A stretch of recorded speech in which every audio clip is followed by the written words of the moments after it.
número de animais abatidos em Mato Grosso em março foi o maior para o mês desde 2007. O dado é do relatório semanal do IMEA, Instituto Mato Grossense de Economia Agropecuária, divulgado nesta segunda-feira. Mais de 472 mil animais foram abatidos. O volume representa 16% a mais na comparação a fevereiro deste ano. Houve aumento de 10% no abate de machos e aumento ainda maior, de quase 23%, de fêmeas, na mesma comparação. Foi o segundo mês consecutivo de volume maior de fêmeas no frigorífico. A elevação dessa categoria no gancho é explicada pela baixa na cotação do bezerro de até 12 meses de idade. No mês passado, a desvalorização chegou a mais de 27% na comparação ao mesmo mês do ano passado.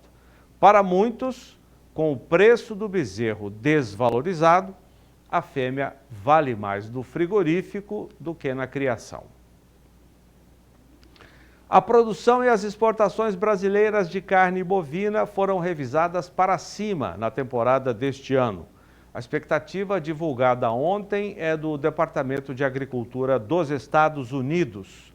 O estudo mostra que o Brasil é um dos países de maior impacto positivo nas novas projeções.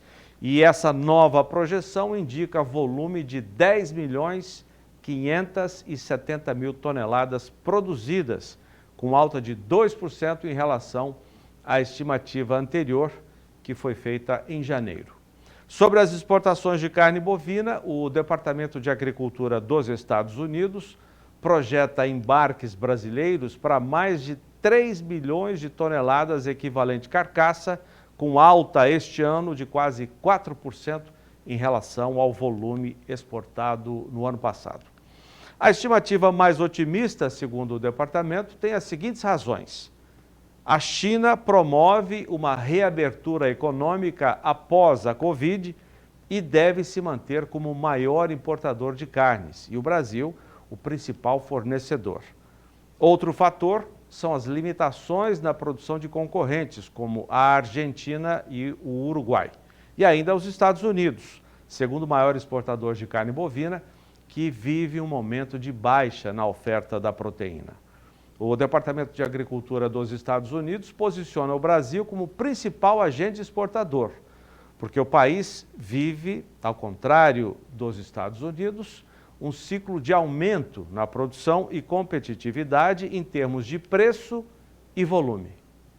Boa tarde, João Pedro Cuti Dias. Boa tarde, Antônio. É só uma série de notícias boas. O mercado externo é bom, não dá para reclamar, não. O Brasil hoje detém, você fala que a China vai ser o maior comprador de carne bovina do mundo.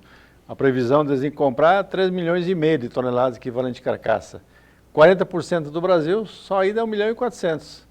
Então, isso representa 52%, 54% das exportações brasileiras. Então, o Brasil deve chegar bem acima de 3 milhões de toneladas de carcaça. E o Brasil, nós estamos faltando um pouco mais de agressividade comercial, mostrar ao mundo como é que nós produzimos carne. Porque o ruminante, ele tem um papel fundamental no ecossistema que tem no planeta. Ele aproveita fibra, aproveita coisas que têm um baixo valor nutritivo, transforma em proteína, carne ou leite, e leite, muitas vezes, carne e leite. Então o Brasil tem essa vantagem. Os outros países, o americano, por exemplo, que é o segundo maior produtor de carne bovina do mundo, são os Estados Unidos. Mas ele tem que fazer o quê? Ele tem que pegar o bezerro, desmamar, ele não tem a recria lá. O bezerro sai das tetas da vaca e vai para o confinamento. O que acontece?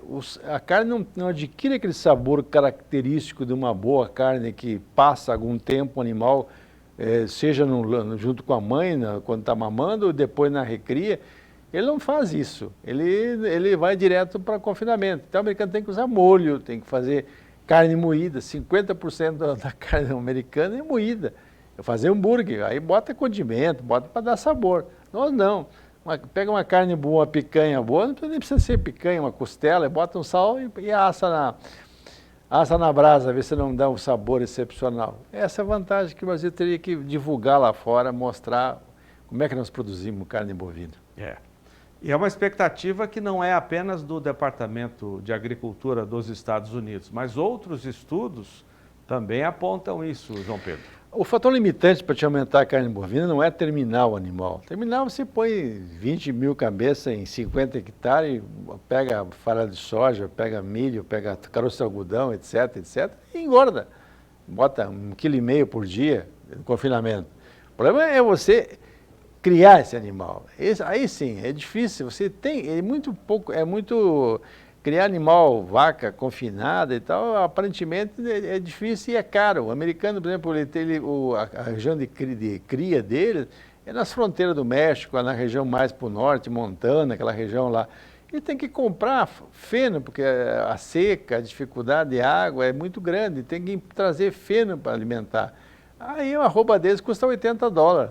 Nossa, hoje o preço que os caras estão pagando é pouco mais de 50 e poucos dólares a arroba no Brasil. Então essa é a diferença fundamental.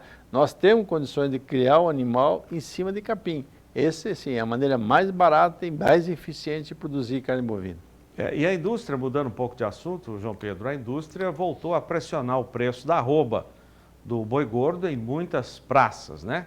Houve a suspensão para os chineses.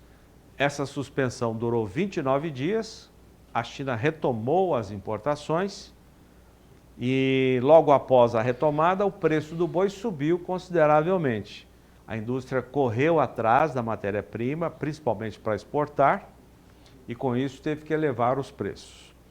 Conseguiu manter uma boa escala e agora vem a pressão sobre os preços da arroba do boi gordo. Agora, o interessante, João Pedro, nós temos dado aqui que o indicador de boi da Tagro aponta o seguinte, aponta essas várias oscilações negativas, mas mantém o ágio pago para o boi China entre 15 e 40 reais por arroba em São Paulo. Quer dizer, um ágio de 40 reais é bastante expressivo. Com certeza. Mas a questão é que você, para produzir um animal, como quer o chinês, até 30 meses, bem acabado e tal, ele é uma arroba mais cara mesmo. Você tem que dar algum suplemento no coxo, tem que dar proteinata, e hoje com isso é uma arroba que Mato Grosso, que é um estado que tem maior polo de criação e que tem muita exportação para o mercado chinês, é uma arroba de 280, 290. E o frigorífico quer pagar 260 para eles lá. Então é complicado o processo, fechar essa conta. E quando você olha também o câmbio, nós tivemos com o câmbio tentando passar dos 5,25, 5,30, hoje ele vem abaixo de 5. Isso impacta. E também a pressão lá dentro da China a respeito da questão deles querer pagar menos de 5 mil dólares a tonelada, preço médio deles, porque eles compram muito dianteiro, traseiro, compram ambos, não é só dianteiro. Eles estão fazendo uma queda de braço com os frigoríficos brasileiros, tentando baixar o preço. Só que eles não vão encontrar carne no mercado internacional em volume que eles precisam, 250, 240 mil mês, a esse preço que eles querem pagar. Não tem. A carne dos Estados Unidos custa 80 dólares a arroba, na Austrália mais de 70. Da Argentina pode ser um pouco mais barata, mas tem a questão política, que tem de cota, dificuldade, às vezes rompe contrato e tal.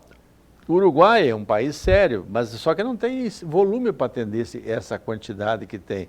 Quando o Brasil foi suspender o Brasil, os frigoríficos brasileiros que têm planta nesses dois países exportaram de lá, mas eles não têm volume para atender. E tanto o Uruguai como a Argentina sofreu com a seca esse ano. Então isso vai impactar na produção de bezerro deles, com certeza absoluta. Eles vão ter dificuldade de ter animais para reposição. Então, na realidade, o Brasil é a alternativa. E outra coisa, essa carne ela tem que valer mais que 5 mil dólares a tonelada. E agora, com o dólar caindo abaixo de 5, com mais razão ainda. Está na casa de 4.500, 4.500 dólares a tonelada, né? E o câmbio está 4,90. E um ano antes, em março do ano passado, estava mais de 6 mil dólares a tonelada. 6 mil dólares. E o câmbio 5,25, 5,30.